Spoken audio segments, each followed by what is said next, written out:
Good morning. I'd like to call the meeting to order. Preacher, if you don't mind, I know that ain't what you are, but stand up, say the invocation and have to pledge of allegiance. Let us pray. Almighty God, as we gather this morning here in Mexico Beach, our thoughts and prayers for those that are in the path of Hurricane Milton. By your word, you laid the foundations of the earth, set the bounds of the sea, and stilled the winds and the waves. Surround us and them by your grace and peace. Preserve all those that are in harm's way. Strengthen those that cannot evacuate. Give them your peace. Those that are in hospitals, those that are in nursing homes. Lift up those that are first responders. Protect them, both in body and spirit, as they rush into harm's way to save others. And strengthen all those who come to South Florida, the Tampa area, to help rebuild. But fill us all with the hope of your new creation. And of all this I pray in your most holy name. Amen. Amen. I pledge allegiance to the flag of the United States of America and to the republic for which it stands, one nation, under God, indivisible, with liberty and justice for all.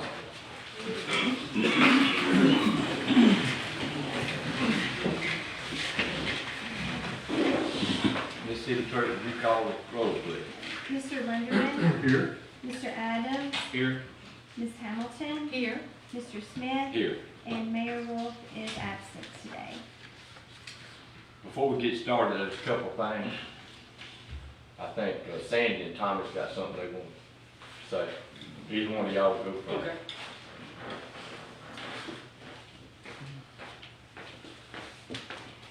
Good morning, council. Good morning, everyone. I want this kind of a different thing than we normally do, but the other day, I don't know if y'all probably heard, Troy Williams, my mechanic out here, was working on a vehicle and he got his foot caught up under the vehicle and broke his ankle pretty severely. I've been here about 20 years, and you know, we hear the guys upstairs all the time walking around. We see them outside with bunker gear on at 100 degrees. We see them rolling hoses up. We never really take them we just take them for granted. We really never think about how important they are until the other day when Troy got hurt. I was notified. I ran out the door. Troy was in a chair. He was almost in shock. I grabbed my phone. I called Sandy. And I want to tell y'all something. I had 3 first responders down there working on Troy in less than a minute. Troy was almost in shock. His ankle was really bad shape. Just to give you an idea how bad it was, he's had 22 screws put in it, 6 plates, and 2 titanium rods. But these guys were amazing. I mean, I sat there and watched them, and they calmed Troy down. They kept him from going really any further in shock than he was. They were just awesome. I was sitting there thinking, God, I'm 64. I could fall out with a heart attack, and you know, those guys know what to do. So I thought it would be nice to do something just to let them know from Public Works how much we appreciate them. Yesterday I was talking to Brian Hunt. Brian was one of the guys that Brian said, you know, he said, y'all family. He said, that's the reason we come out of that office like we did. Of course, I know they come out of that office like that for anybody.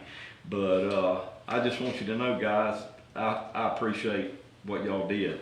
I wanted to do something special, so first thing I had in my mind was I was going to go see Michael down at Killer Seafood and find out. I told him, I said, hey, I want to buy these guys a meal.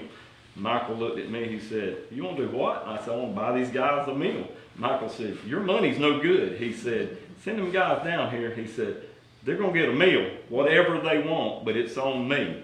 And I told him, I said, that's not what I come down here to do. And he said, well, it doesn't matter. He said, I love Mexico Beach. I want to be a part of what Mexico Beach is. And he said, that's the least I can do for these guys.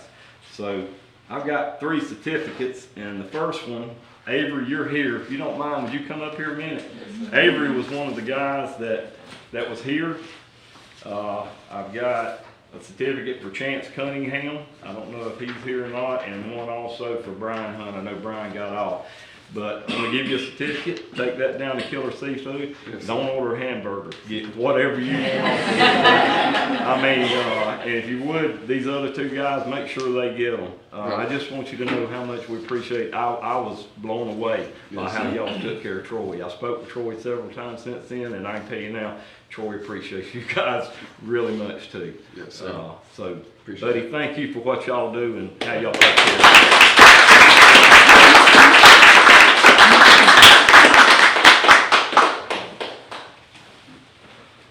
Morning, everybody. Morning, council. He's not all dressed up like that just for that. Avery joined us just after the storm in 2019. He's been here now for 5 years, and in the fire department, we basically give a accommodation bar for every 5 years of service.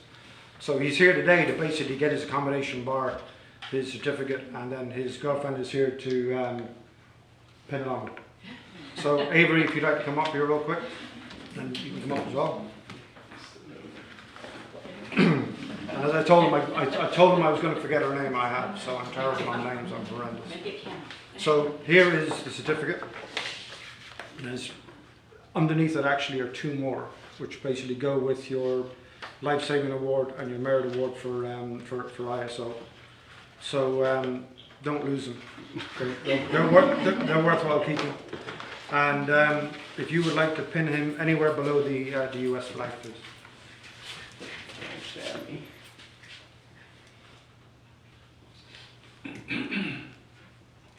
They say blood washes out of the shirt, so we're good. Yeah. But while she's doing that, there are other people in Mexico Beach that have been here for over 5 years. Behind you, in fact, he's filming at the moment, is Engineer Gallagher. He joined us in late 2017, early 2018, as along with myself, one of the first firefighters here, career firefighters here in Mexico Beach. He got his 5-year accommodation last year. We didn't do it here just because there was so much going on, but from now on we will be doing more accommodations in public so people know what's happening. And then there's Engineer McGann and Acting Engineer Hunt, both of whom have service in other places. Engineer McGann is 15 years and Engineer Hunt is over 10 years. So we have some depth in our field, so to speak, which is important in this business. So congratulations. Thank you.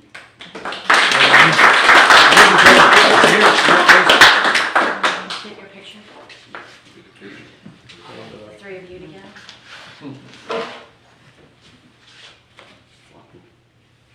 No comment. Perfect. Thank you. Thank you very much. Thank you, Council.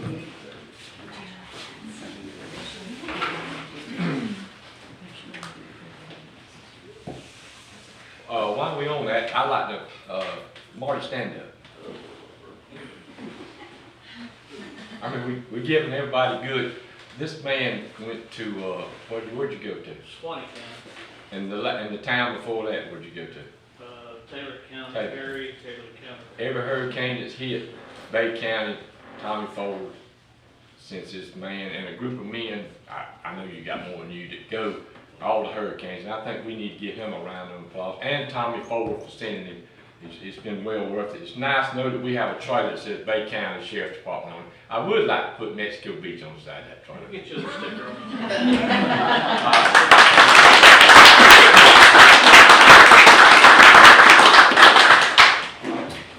We're on our consent agenda for the minutes, August 20th and August 27th. Does everybody agree? Agree? Yes. Tammy? Thank you. On our regular agenda, we got the water quality report by Utility Director Garrett Garber. And I'd like to tell y'all he's dressed up today. Yes, ain't never seen him dressed up like that. Good morning to the council, good morning to the citizens. Mr. Tim tasked me with presenting, the city council and the citizens with a water quality report. But I just want to let everybody know exactly how this works. You may know, you may not know, but today I'm going to let you guys know how things gonna work. So this is Bay County's water plant. This is where we receive our water from. And this is Tyndall Water Plant. They're actually a booster station in Tyndall, so it helps push the water from Bay County Water Plant to us down here in Mexico Beach.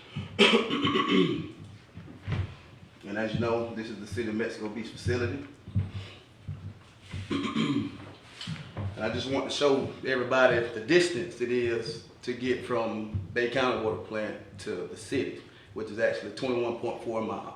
And later on, it'll make sense of why I got this presentation up there for that. Excuse me, I'm kind of sick, so excuse me. In the city of Mexico Beach, the only thing we do to the water is rechlorinate it. That's all we do. These are chlorination tanks, 150 pound cylinders here. And that's fed into the water as it's pushed out to the distribution system. What we have here is the distribution layout. As you can see here, you got your water booster pumps here, your million gallon storage tank, and in between there will be the chlorination station pushing it out into the system. In the system, we got two kind of,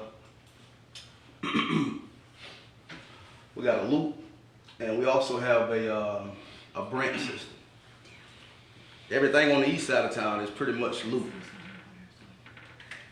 Yeah, I got one over there. You got one? Okay. Yes, ma'am. Appreciate it. Yeah.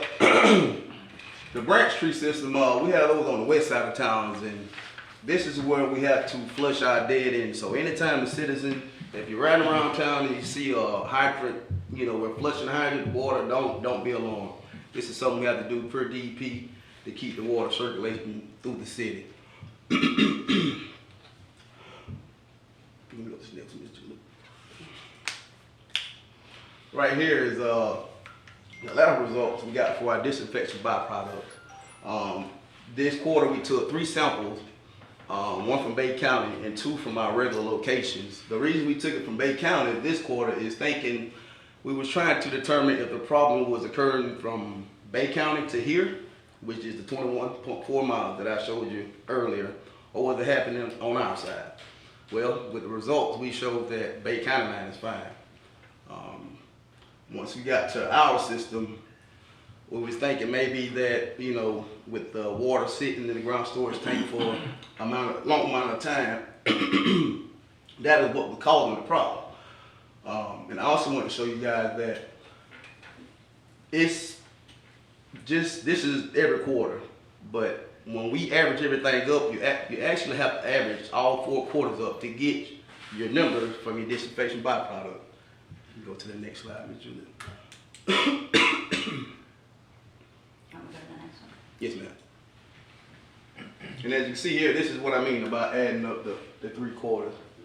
You got your quarterly average location. This will be your first quarter here, and this will be the previous quarter, which is third. So this would have been the second, and 2 quarters ago, which would have been your first, and 3 quarters ago would have been your fourth from 2020.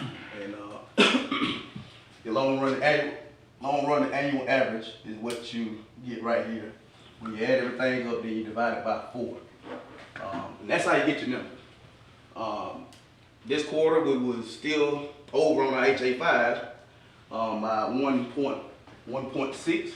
It's kind of small, you really can't see it. But hopefully by next quarter we should be good on our HA5. And this is same thing for your TTHMs in the system. You take the samples, 3 quarters, and you add them all up, and same process. You get it here, and then you get it there. Excuse me. You can go to the next one. I'm pretty sure everybody has seen these. Before I came in the water department, I thought that was form of decoration. You know, just something to look pretty, but actually it's a form of aeration. And by saying that, you know, the council approved us to get the aeration system in the $1 million storage tank out there. And basically it'll be doing the exact same thing. Stripping the THMs out of the water and also helping with the HA5. This is a proven fact because they actually did this in Port St. Joe. So this isn't something we just came off the top of our head saying that, you know, we're just trying something. This is proven to work. Any questions? I got some questions. Okay, what you want to say? So, the reason I asked for you to do the presentation was to address, we have a number of boil water notices. Yes, sir. And you and I have talked about this Right. a little bit. So, I would like you to address why we're having those or why we've had them in the past. Okay. And, is there an issue we need to be concerned with? Is there anything we're not doing that we should be doing? Yeah, sorry, I kind of skipped over that. Sorry about that. Anytime we have a boil water notice in the system, we either had a line break or the system has lost pressure. Anytime that happens in the system, you have to issue a boil water notice. But it's a precautionary boil water notice. It's nothing really to worry about. It's just precaution for the citizens. But the water's fine. So anything we're not doing, we should be doing? No, sir. Line breaks happen. You know, a contractor can come in and hit something, or you can also add a new line to the system, and you have to boil, you know, you have to put the system on the boil water notice, being that it's a new line within the system. So, I mean, there's a couple ways to do it, but it's really nothing to worry about. So concerns about the water quality, Mhm. are there any things we should be concerned about? Not as of now. I mean, right now, like I said, the HA5s, we still are over the maximum contaminant level on that, but like I say, by next quarter, we should be lifted from that. All right, healthy chemistry failure. What is a halostic acid? What does that mean? The halo, that's the haloacidic acid. That's part of the disinfection byproduct. That's where your chlorine mixed with your natural organic matter is in the water, and that's what causes your HA5. Okay, so what does that mean, Garrett? Does that mean if it's high or low? What's the impact? Well, I mean what do you mean? So are you saying it's high right now? Oh yes, sir. Yes, sir. Based off the last 3 quarters, yes, sir, it So is. does that mean there's too much chlorine in the system, or does it mean something else? Well, right now, you know, 3rd quarter is always going to be your highest with your disinfection product because of the heat and the temperature. You know, pH and temperature, that's what affects those your disinfection byproducts. And right now, the only thing we can do is flushing. That's why we during the quarter we had the high reading. We wasn't flushing as much. And the name of the game is fresh water. You got to keep the water fresh within the system to keep everything from, you know, these kind of problems from happening. So, I guess I'm trying to understand, Garrett. Mhm. This excess, this small amount, what is it? What is there any concern with it? What is it? Like I asked, is it extra chlorine in the system? Is it, there's too much disinfectant? There's not enough disinfectant? What is it? Well, too much disinfectant. Okay. At the time, you know, like I say, it's based off of 4 quarters. So you can have 3 quarters, everything is fine, and have just that one that will put you behind for the rest of the year. So is there any health risk to it? Well, yes, but not really because it's not on a consistent basis. Now, we had this problem 2 to 3 years in a row, yes. But being that it's only been a year, not really a year, just a couple months, that's what's causing the problem. And something else you and I talked about Yes, sir. was the difference between loop system and branch system. Branch, yes, sir. And we have on the east end of town, most of the branch systems, Mhm. is that correct? So. No, sir, that'd be the west West of side, town. okay, Yes, sir. that's right, south of 98. Yes, sir. Okay. Majority of the east side is looped. So those are the areas that need to be flushed more often? Yes, Is that sir. a correct statement? Mhm. Okay. And so we're doing that. There's no concern. No, sir. We flush 40. I want to say it was 42 hydrants every month. Yeah, okay. You know, we being that during the summer months, you don't have to flush as much because the water is circulating. You have more people in town using the water. The problem is when you don't have those people in town, the water is in the line being stagnant. It's just sitting there. So the more water you use, the better. All right, so to go back and summarize, our water quality is good. Yes, sir. There's occasional issues with line breaks. That's why we have the boil notice. Yes, sir. And we're doing everything we need to do right now to keep our water quality up, including the number of flushings that we're doing. Yes, sir. and monitoring. Okay, thank you. Yes, sir. Anybody in the public before we go? Please. All right, now, to the table, Tim, thank you. That was something that the public needs to know. So, Garrett, you're doing a good job. I How about appreciate it? Wait a minute. Jason? No, I'm good. I think it was explained before, the acid part, I ain't gonna try to pronounce it, but Mm-hmm. that's the chlorine and the organics In the water. kind of having a reaction. Yes, sir. Mm-hmm. And that's causing a little bit of elevated, Correct. yeah. And the key to that is flush, Mm-hmm. usage, and, Right. yeah. Yeah, I try to keep it as simple as possible. I didn't want to confuse Yeah. anybody. No. I understand. I think that's. With the new aerator, that will help. Yes, sir. Yes, sir. That will help. And the flushings, between your flushings and the fire department flushing, we should keep, and it's like you say, during these winter months when nobody's here, Right. Yes, sir. that's when that water in them lines get stagnant. Mm-hmm. Correct. I saw a reference, Mr. Chair, to a federal court has ordered a study on the chlorination and fluoridation of water. Mm-hmm. And so the speculation was that it may result in one of them not being added in the future. Mm-hmm. Makes sense. So, thank you, Gary. All right, yes, sir. Good job.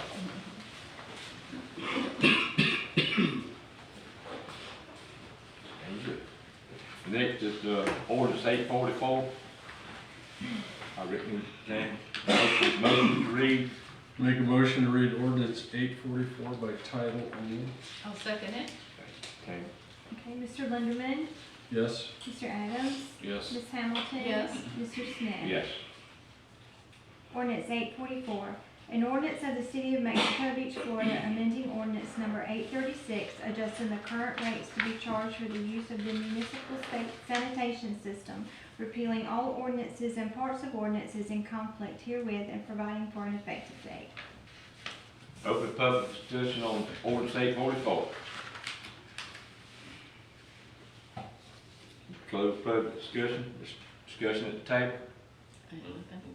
Motion to adopt ordinance 844. I'll make a motion to adopt ordinance 844.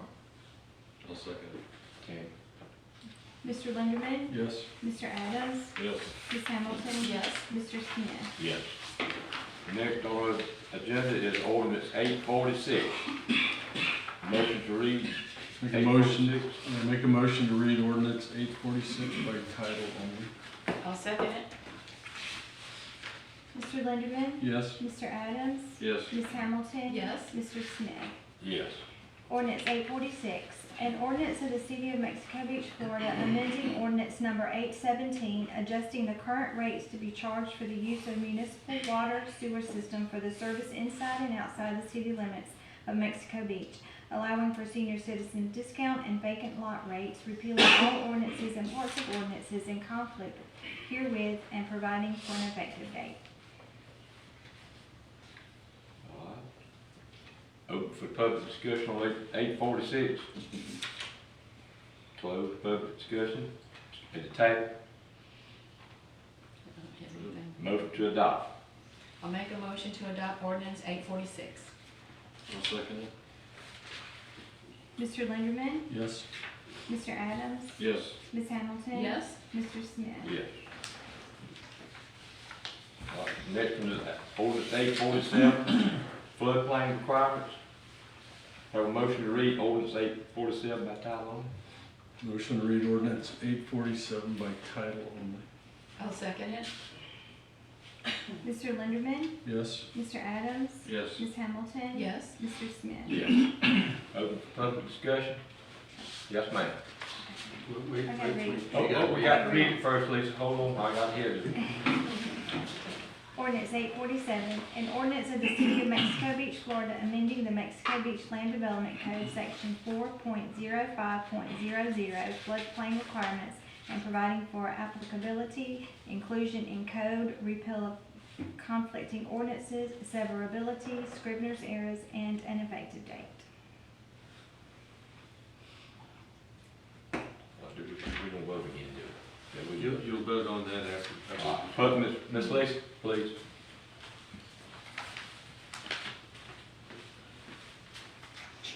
Lisa Logan, Mexico Beach. The floodplain ordinance is extremely important to the city and to all property owners here. So please explain to all of us why this ordinance gives tremendous power over this issue to the city administrator, naming the city administrator as the floodplain manager. Yet, the city administrator is not required to have any knowledge, any education, or any certification in floodplain management, and we supposedly have on contract, on call, at least one, if not two, certified floodplain managers to call upon. So why would we give this extremely important job that affects every single property owner to someone who does not have any background or certification in it? Can you answer that? I'd like to respond. So, we talked about this briefly. I'd forgotten about the CA being the floodplain administrator. I believe this was done several years ago with Mr. Baber. It started with him. And it probably warrants a discussion, but I think that the intent at the time was he can delegate portions or the authority to other representatives or other employees. And since these are contract employees, I think that keeping it in the hands of a Mexico Beach employee, not a contractor, was probably the decision. No, he doesn't have floodplain certification. Maybe they should. At one time, I think the intent was to make the deputy city administrator a floodplain manager, to actually get him certified. So I take your point, Lisa, and it's probably worth taking a look at, but I think as it's written right now, it probably meets the requirements. When the new CA comes in, we can talk about should he get the training or should we designate it to someone else or portions of it. But as it stands, I understand your concern, but I think based on where we're at today, this is probably the best course of action. Do we still have under contract Gina Johnson and or Dina Bautista as our floodplain managers? Do we? Yes. Yeah. I know. It's the ACD, I don't know about it, I know it's Gina Johnson. Okay. No, It's Kelly Simpson. it's Kelly Simpson, and it's through, Yeah, yeah, man. Through, is it the ACDC. ACDC. ACDC or through the TPC? I don't know. Is that So- another it's not the planning commission, I know that. Not having a city administrator here to address that specifically, I'm not sure, maybe Jason is.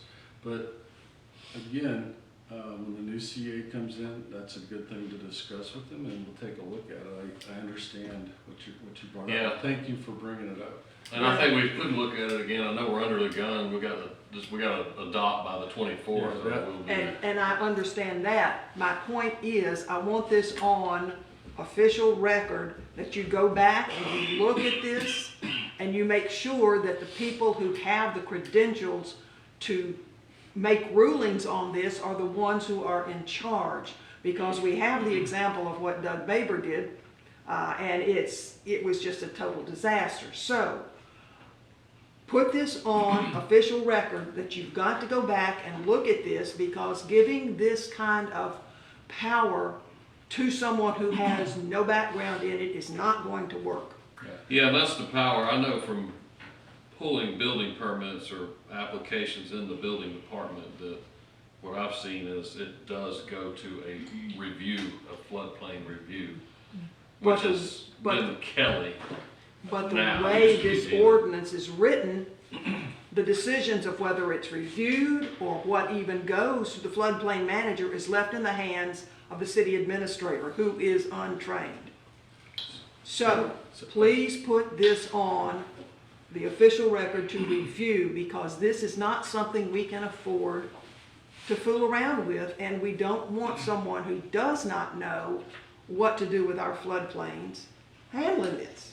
So Lisa, you mentioned Doug Bader, it was a mess. I don't know, I know one thing that was an issue. So I personally, at this point, don't believe it's an issue having the CA overall in charge and delegating the floodplain duties to other people.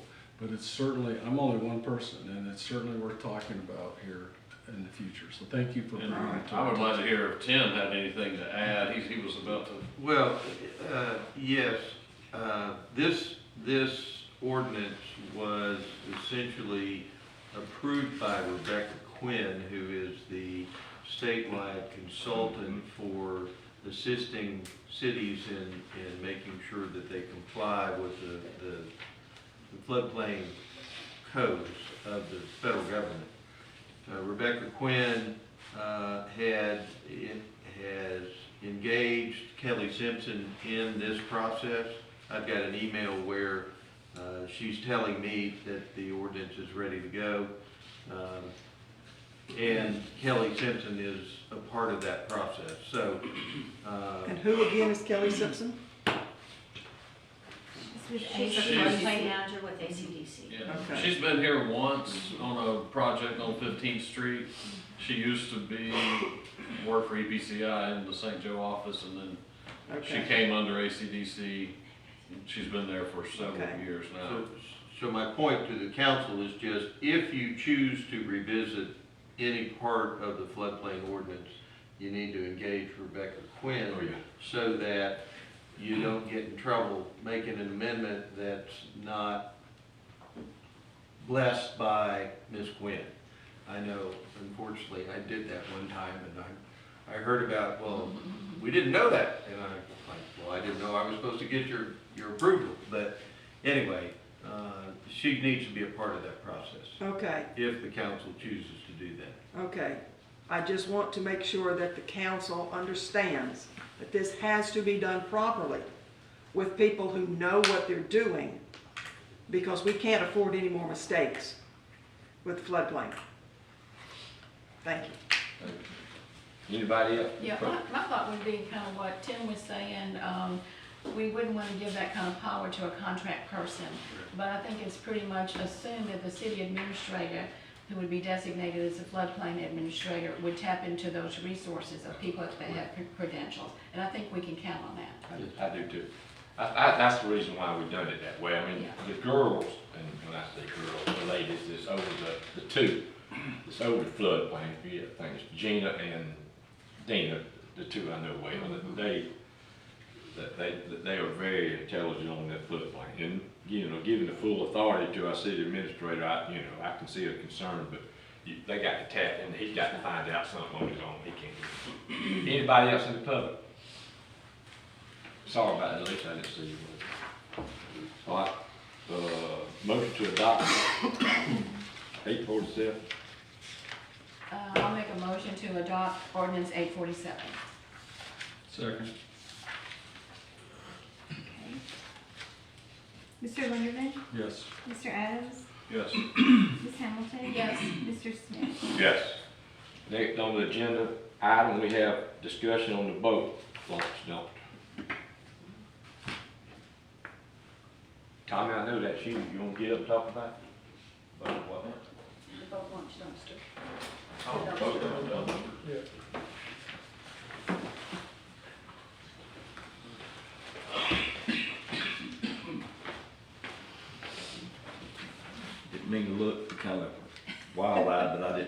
on there.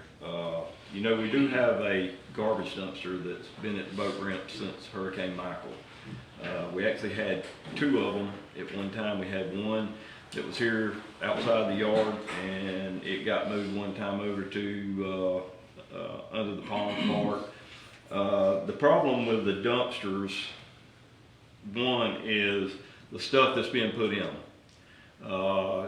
Those dumpsters, basically, when we put them out, were for household trash. Anybody that, you know, didn't, after Michael, we were not running the route because we didn't know how many people were here.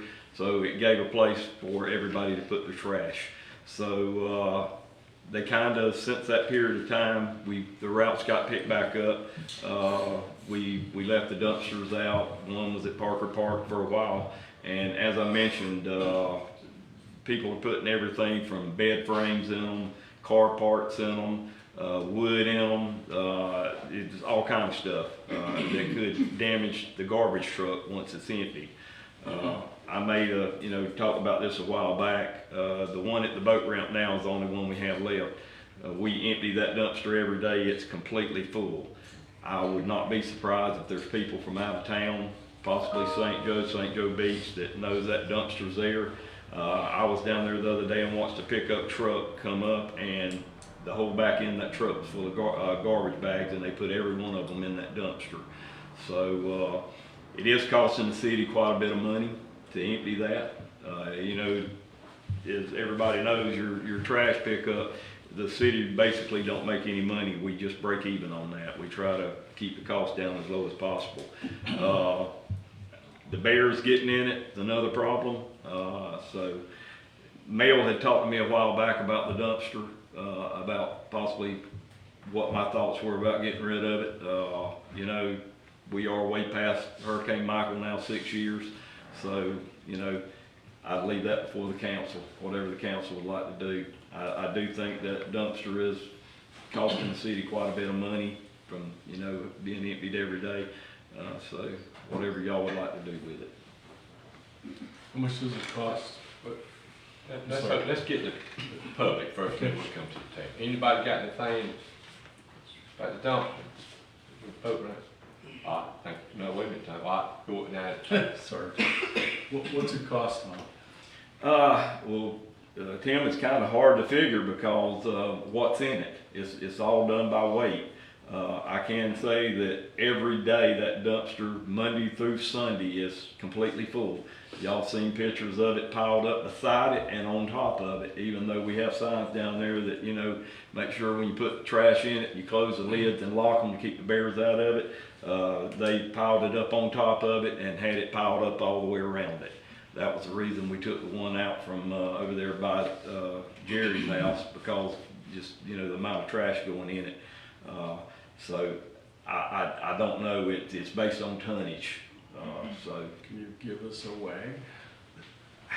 I mean, each time we go to the landfill, usually we try to make sure that the trucks have at least 6 or 7 tons in it. I would say, I don't know, I mean, just throw a figure out, I'd say it's probably costing close to $100 every time we dump it. Okay. And are there signs over there that say what you're allowed or not allowed? Yes, sir. We have permanent made signs that, you know, says please household trash only, no metals, no wood, no anything. Also there's signs there that says please put the lids back on it and lock those lids so that the bears can't get in it.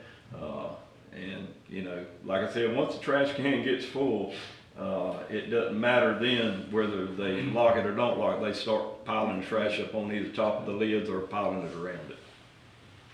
So it sounds to me, and you may have another question. Well, you know, it is in an isolated place at the boat launch, so that does make it more vulnerable for people to dump things that aren't really supposed to be dumped there. There are pictures even of some of the food trucks dumping their stuff there when they finish their day. There are people that come from St. Joe Beach that don't pay for their garbage pickup, but they come down here and use that. So it's definitely being abused. And the fact that it's kind of in an isolated place makes it more vulnerable to be abused. I'm ready to remove it. Well, one thing I would like to say, and Jerry had talked to me a long time ago about this, is people that's here you know, and they leave on the weekend before the trash is picked up. And they don't like to put it out in their rack or in their can because the bears could get in it. The city has always, now of course it wouldn't help on Saturday and Sunday, but the city has always, if you are going out of town and you don't want to leave your trash at the house, you can always run it by here. City Hall used to let us know, and we will take any garbage that you have at any time during work hours and dispose of it for you. So, I mean, if you had somebody got up on Tuesday morning going back home and they had 3 bags of trash and they needed to get rid of it, by all means, they could bring it by, let the girls at City Hall know, they'll call one of us, somebody will come pick it up out here at the gate. So, but now that wouldn't help on the weekend because there's nobody out here on the weekend. I'd like to speak on How's that. that future going?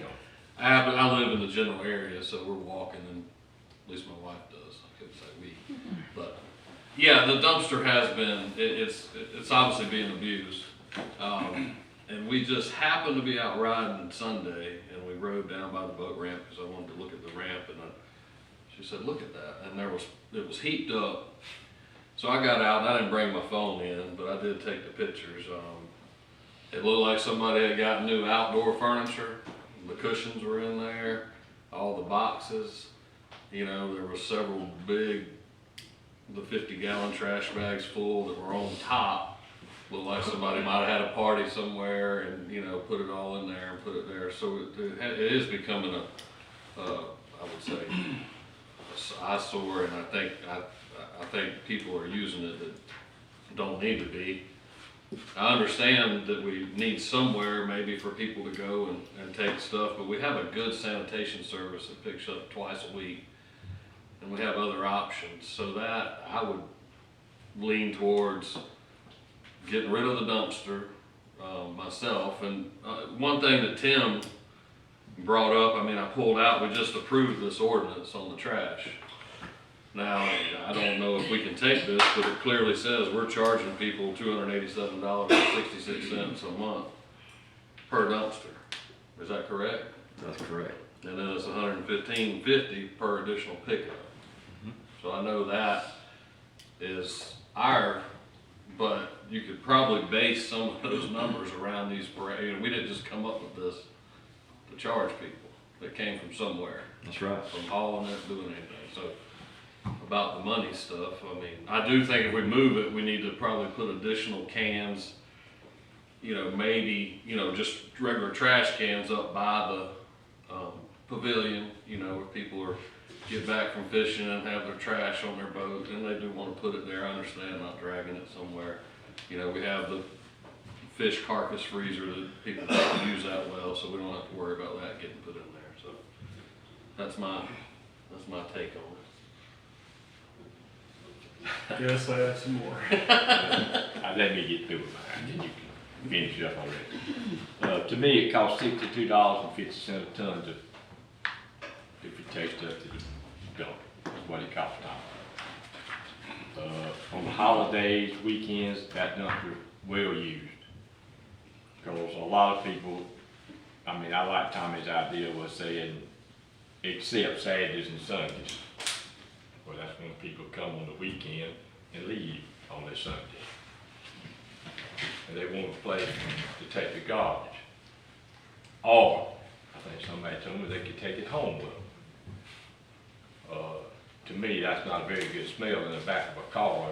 If you got a truck, probably out in an SUV, I don't think I'd want to smell garbage, either the banks. That's right, I wouldn't either. The weekends is the worst time. And then over on my neighborhood, there's a lot of people come on the weekend warriors, is what I call them. They just come on Thursday or Friday, they leave on Sunday, and they want a place to put the garbage. I've been up there numerous times and seen people come put garbage. Now, my question to Jason is, that stuff that you seen in there, was it somebody from Mexico Beach? I don't know. Okay. That's good. That's you answer the question. You answer the question. We don't know. I'm not calling you out. I'm just saying we don't know. Tommy could have picked it up Tuesday, laid it beside the road, and he'll get it. They'll get it. The city will get it. Yes, sir. So we have to have a place to put it. And coming in fishing, if you fish, they fish with boxes of squid and cigar minnows. And have anybody smelt one of them boxes lately? and you wanna put them in a garbage can, I'd rather put them in the fish cleaning station so they wouldn't smell as bad, but I don't have any say so. But for me, I mean, if it's a big deal and Tommy finally got it mailed to put this on the agenda, I'm not for moving it. And if we're gonna move it, let's at least put it somewhere else. Yeah, that's what I'm saying. Can we move it back to City Hall? I mean, not to interrupt you, Jerry. Pickleball. Well, I mean, it's No, close. you just got right there, pickleball. Well, we had it, and Jerry's correct, at one time we had it just outside the gate here where you come into the yard. The problem there, we got moved because Mike Guy from FWC told us that we had to do something with it or we was gonna get a citation. The bear was getting in it near about every night, scattering trash all out here in the church parking lot and the ditch and everywhere else. That's the problem. The problem lies is the people that use the can does not lock it back. They leave the lids unlocked, and I promise you, Bear, he's pretty smart. He opened the lid, get him a bag out and go through it. That ain't what he wants. He gets another one out. So we end up with trash everywhere out here in the woods. So, like I said, your call, council, what you want to do with it. Yeah, and now your point too, Jerry. I mean, I'll take it. If I got a bad bag of trash, I mean, I'll take it. I mean, you have a big party on the weekend, not saying I party at my house on the weekend, but you fill up garbage, and here we are, got to let it stay to Tuesday. I'm gonna take mine to the vote. It's just about how we're gonna control this, just being. It's gonna be abused. You can sit here and we can say, it's gonna be, and Tommy knows, I've seen refrigerators in the thing, and you know, it's just one bad apple we got to do. So, to me, I'm not for getting rid of it. If we do get rid of it, I'd like to put it somewhere else. So for the people who do use it and use it, what we're doing is punishing them people, in my opinion. Right. Whatever you guys like Talk to do. about too. So- Go ahead, Tim. So, I think we're not addressing the issue, just the result here. So, it seems like there's a couple different issues. One is, there's no place to put big, like furniture that you're disposing of. You can't put it in front of your house and get picked up, can you? Not furniture, No. but the boxes, that's what I would. But boxes, but there's a lot of things, and I'm not saying it wouldn't be abused by contractors. Where do the, food trailers put their trash? Are they supposed to carry it home? I don't know. Some of them pay for the garbage service, but it's not Okay. enough, it's excessive. So here's my recommendation. Let's, Tommy, go back and come up with a recommendation. If it's to solve some of these issues you brought up, and let's take a look at it holistically, not just do away with the dumpster, because where's that stuff gonna go? And I saw this weekend driving around town, somebody had like 12 bags in front of their house on the weekend. And I don't know if it's because it was a large rental, and I know people do take their trash there, they're only here for a few days and drop it off. Is it being abused? Probably. So come back with some recommendations on how to address the excess trash, the controlling it, the keeping it closed maybe. I don't know, but I think just removing it without a solution for some of these other issues is not the way to go. So let's put some thought into this. We've moved it about everywhere I know to move it in the city. We tried it at Parker Park, we tried it here, we tried it at 7th Street Park. I mean, you're absolutely right, it needs to be somewhere it could be supervised, that, you know, people wouldn't abuse it. I'm not saying that, Tommy, I'm asking you Right. to come back with a recommendation. I'll try to do that, but I really don't know what kind of recommendation I can come back with, other than we can take the trash here at the city yard, but like Jerry said, it's not gonna be Saturday and Sunday. How do you address the materials, the metals, the machine car parts? Do you need a separate place for that? Well, we don't, you know, back after Michael, we don't accept any white goods anymore, so anything that's put out beside the road is picked up by Mark Garrison is yard debris only. We don't pick up any white goods, so if somebody has that outside their house, they're gonna end up having to take that to a landfill themselves. All right, so maybe this is something for the new CA when he gets on board, but I just think, we've talked about, like, what do I do with an old refrigerator? Do I take it to the landfill if I don't have that ability to do that? I mean, and I'm not saying we necessarily need to, but let's take a look at this problem and discuss it and come up with some solutions versus just taking the dumpster away as the solution right now. Let's put a little more thought into this. Now, when I say take it away, it meant to come up, but I'm fully aware, and I wanna add something to it, Tim. I'm in construction. The Gulf County landfill is open till 4 o'clock Saturday, every day. So I mean, I just saw the And I'm not- trailer. I'm just saying we don't need to just remove it. I don't want us to get into, we need to kind of come try a solution, but Tommy's moved the thing. I want the dumpster somewhere for people, but how can we supervise it? But Jason, what I'm saying is, and maybe the solution is people just have to get it there themselves to landfill these extra things. Or should we look at as city service providing that ability to have a place to take that? And that would help with the junk inside the dumpster. Do we need to put it in a different location? Do we need to make it an automatic locking system if that's possible so the bears can't, when it opens and shuts, it locks itself? I don't know. Yeah. I think just taking the dumpster away or even moving it is not the complete answer. Let's come up with some solutions. Ms. Hamilton? Well, I think sometimes people have to take responsibility on their own too. So if they have furniture and big things, then they need to bring that to a landfill. I don't think that's the city's responsibility, and the cost of that. To have to do I know that. we're getting kind of spread out on this. Tommy, why did we used to take the white goods, out in the yard, and then we would help dispose of them. Right. My understanding, before Michael, when the city decided to quit doing that, was several reasons. One, if you burn a refrigerator, before you can take it to the landfill, the freon has to be taken out of it. You put a lawnmower in the garbage can, the oil has to be taken out of it. This was all these things that we were getting put back on us, that if you took refrigerators to the landfill, they would ask if the refrigerant was taken out of them and stuff like that. So the city just made the decision, of course that was before I was public works director, not to take those anymore. Yeah. I know the last we did, the city was charging like $25. If you had a couch, you wanted us to pick it up, they would pay the city $25 and we would go get that and dispose of it, and then they finally just done away with it altogether. Yeah. So this is to my point. There's more to this, and there are some citizens who would like to be able to drop off the refrigerator. The things that you're bringing up would be the discussion why it's not feasible, practical, and they would understand why we're not doing it, or decided to do it, versus just saying, no, there's all these problems. Yeah, and I think we got two different categories there. That's why we got the dumpster we're not getting a lot of refrigerator or stuff like that. We're getting, like I said, I just seen couch cushions and just, stuff. So, Yeah, I most think we people would should call and come back ask. for discussion on it. What you gonna do, Ms. Hamilton? Well, if Tommy, you think you have a better solution, or The CA will be here Monday, maybe. Be glad to work on something, and next council meeting, we'll talk about They it. just, bring it back, table it, bring it back, put it back on discussion. Well, I don't know that it's an agenda item to be voted on, it's brought back. It's not, it's just a discussion. So, I would recommend, we've discussed a lot of things, let's give it to the CA to take a look at and see what his recommendations are and go from there. and maybe the CA will have some thoughts on his previous city and how they handled that. Ms. Abbott? Yep. That's what we'll just, tell me whatever we just said. Thank you, Tom. Yes, sir. The next is the citizens' comments.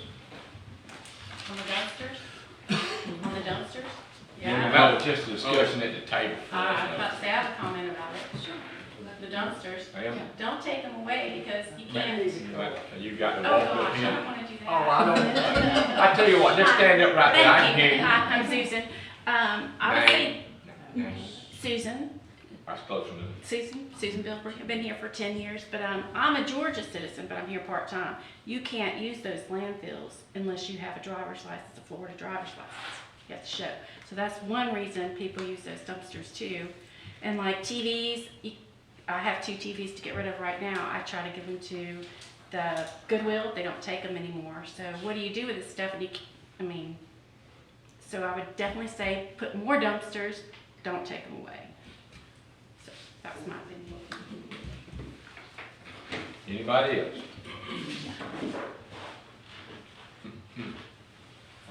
We'll close it then. I'm gonna wait for the last one, the council comments, if y'all don't mind, please. How about staff? I don't think there's nobody here. Is there any other citizens? I was it. I'm already here. You mean, it's our turn now? Is that what you're saying? Yes, citizens. Do we have some other comments on other stuff? Okay, come on. Yes. On dumpsters or anything? No, anything, man. Yeah, this is anything goes here. Duncan, I hope y'all.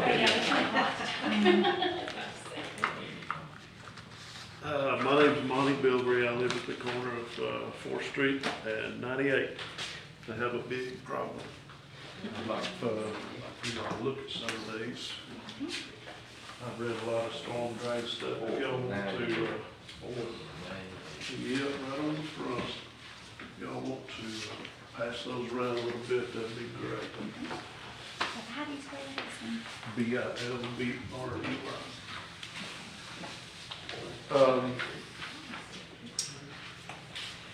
We've been there about 10 years. Hadn't really had this problem before. Neighbors been there 60. They haven't had this problem. It is flooding my backyard. It comes right off of 98, turns right in behind the house, and it used to go across the alley at home. It does not. It's getting in my crawl space. I'm on my second set of hardwood floors. Humidity, mold. There is no place for the stormwater to go. I've read everything that y'all have. I know you had some studies done. I know it's supposed to eventually make it 4 or 5 blocks back and into a swampy area or some retention area.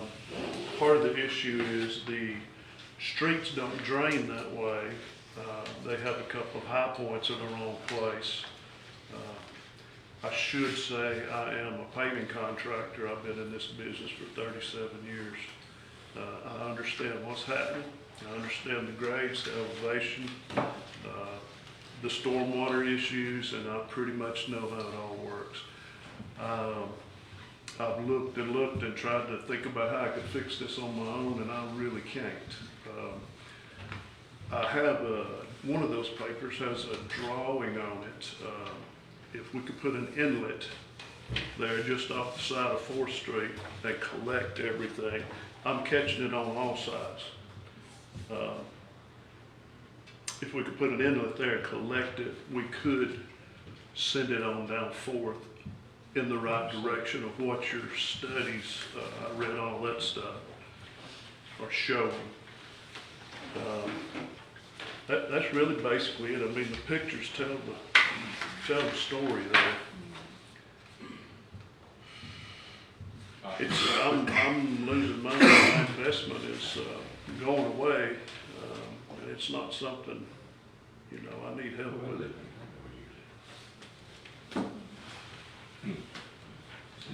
You think, I tell you what, for me, just after the meeting, Yes, I saw you have a problem, I'm gonna try to hit you with all it. right. Tommy's over, but, one of us will get with you.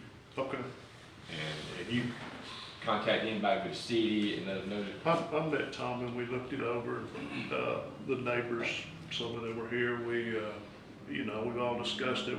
We all need to do something. It's crossing the alley and headed towards the swimming pool of one neighbor. It's getting up to the other one's yard. A couple of the intersections just have a hump in them where they've been paved previously. It rises right there, that's the actual problem. Yes, and it would be hard to correct that paving on the street.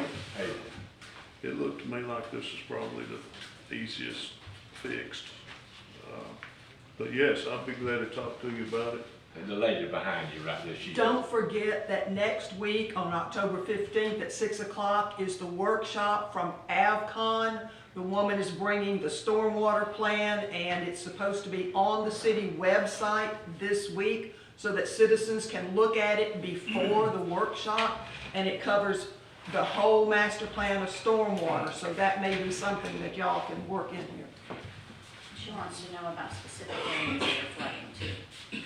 So would you give a contact number to the jury or the clerk? Different one? Sure. 6, 7, 8, Oh, I see. 4, 4, 8, 5, 2, 8. Or 6, 7, 8, 300, 18, 30. You talking about the hatchers on the next one, before The, hatchers that live in the, go in the swimming pool, where you talking about? That's correct. it's that there, I didn't know their last name. Randy Hackett. Randy. Yeah. Yeah, you got, Randy just comes out of his yard and goes to the alley. I'm Robbie Right Roberts. behind our house. We're at 316 Highway 98, and next door to him, and Randy's behind us.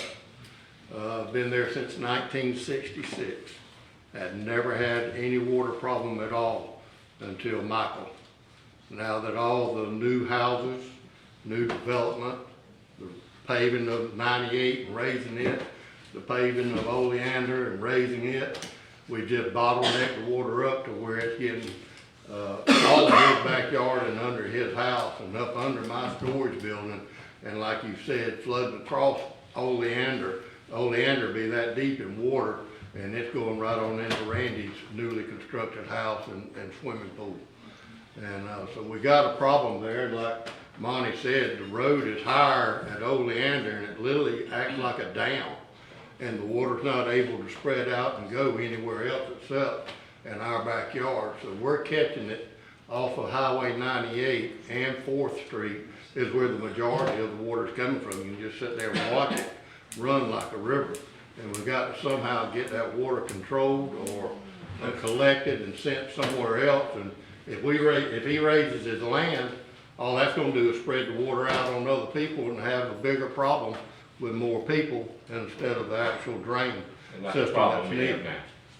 That's the problem we have now, the next door neighbor builds up a little higher, that puts more. That's right. I don't have a solution, but if you meet with me and Tommy after this meeting, and let me go, look, I think, I'm not thinking these meetings, but just get with me.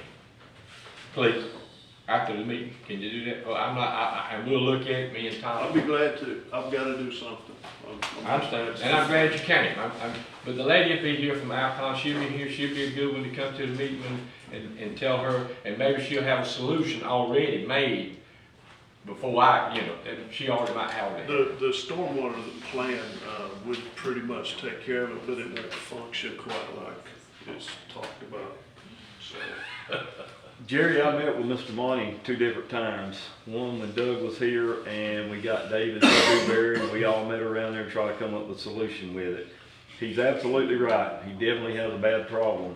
The first time we met with him, we had probably this much sand in front of his house that was caused by Michael on Highway 98. I had FDOT to go in and cut that completely down with the hopes that that was going to help him some. The water could perk off the street, in the front without running around beside it, going down 4th Street and into his yard. When I met with him last week, he said that had helped a little bit, but he's still got I've seen his problem firsthand. I don't know of any solutions other than what I told him. There needs to be some kind of a storm drain put in. There's going to need to be pipe put in to take that water down towards Florida Avenue. He does have a crest in the road right at the alley of Oleander and 4th, and the problem with that is going to be the route that it goes and the money to do that with. If you go on our right of way, you've got people with paper driveways all the way down till you get to Florida Avenue. He suggested maybe cutting the road itself and putting a drain in the road going down. I told him I was way beyond my pay grade. Engineering would have to look at that to see what's in the road. If we had problems with it, then you'd have to cut the road. So I do want to sit here and say he definitely has a bad problem, and I don't know how to fix that. We do need to talk about it. But I'll be the out pipe here. going down the road As can't quick be as it's done. possible. I do it for the city of Atlanta. I do it for a lot of municipalities. I think there's a drain house down there, but I'm Okay. thinking, I'll get with you. Just get with my name, Jerry. No problem. Thank you. Anybody else on citizen comment? That's something needs to be addressed. It's just getting worse and worse in the city, if there's such a name as worship. Anybody else? He dropped the pen. Preacher, you got something you want to say? Oh, no, he got a pen. You going into stealing stuff now. Oh, no, he did. Oh, okay. Anybody else? All right, thank you. Only staff comments we have is, Sandy, you got something? What about council comments? I said last, now, did you hear me? I asked you. No, Could we I'm do- sorry. There is one more thing. October is Fire Prevention Month. Every year the fire department normally go to the elderly of Mexico Beach and change out their batteries and their smoke detectors and so on and so forth. Again, it's October. We do it 12 months of the year, but we kind of push it out there in October. We're going to put it out on Facebook as well. If you know of anybody that we could go and help, please let us know. And yeah, we'll be doing that again this year as we have done in the past. Other than that, I have nothing. Thank you. Tommy? Garrett? No, sir. Nothing? All right, now that Happy to be here. Council, you have to have it too. All right, Tim. Councilman comment. All right, so, I would like to see, I recommend after a major event like we just had with the last hurricane, and we do an after-action review of that. I know the staff has done some, and the city administrator, and I think it would help capture lessons learned and help improve our response and preparation.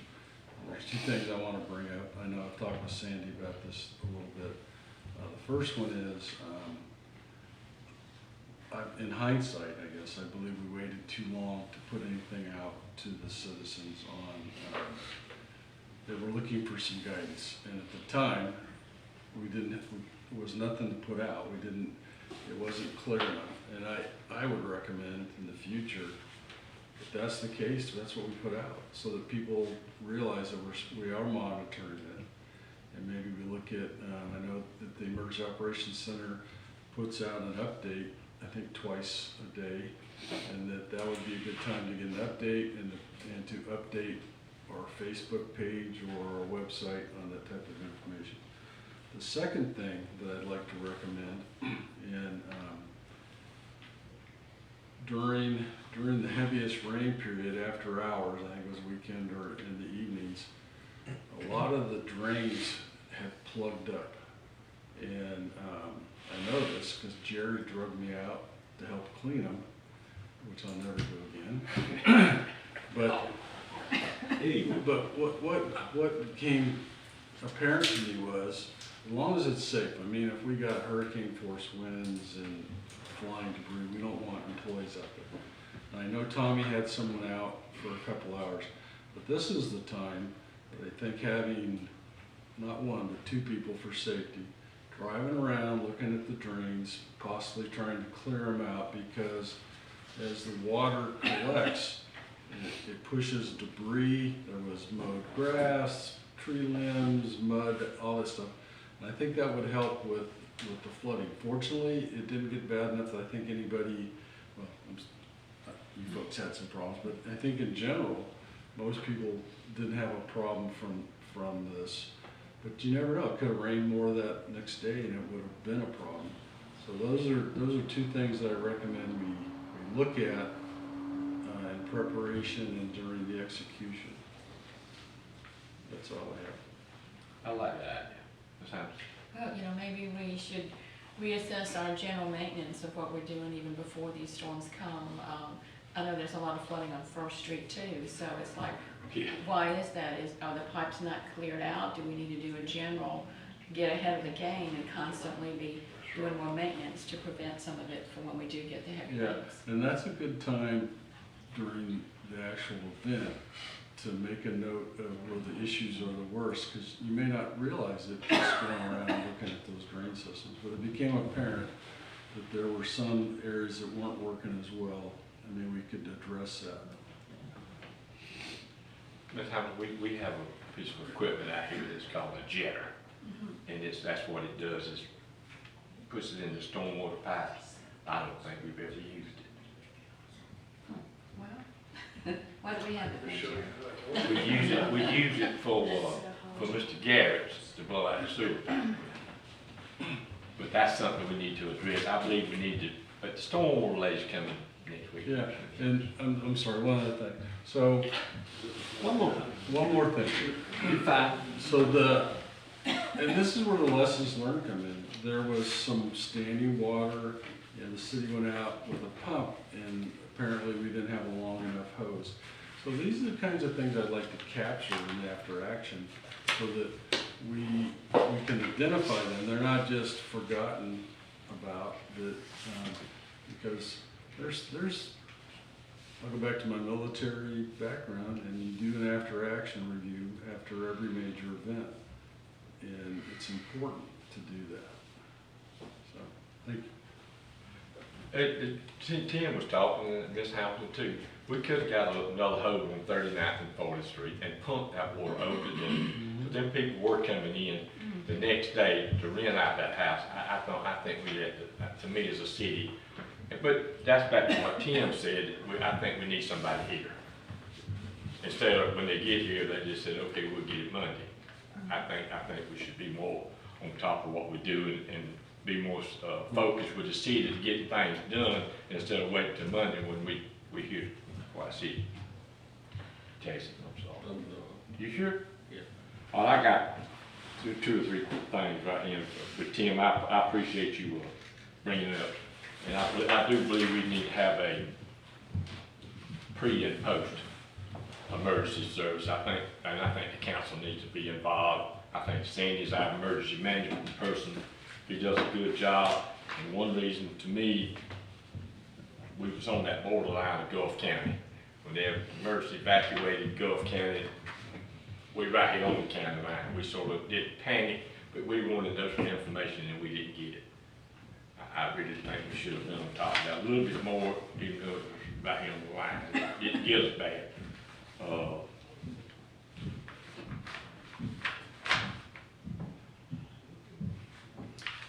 I want to find Well, that was a live and learn, and we can do that. oh, I'm never going to put it on the list. My old dog died. Last week.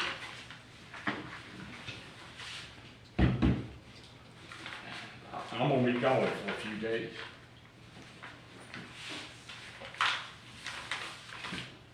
And that's okay, Jerry, you need to take care of yourself. And, I appreciate everybody's call. Motion for adjournment. Need to, Tim? Motion for adjournment. Make a motion, adjourn. Second.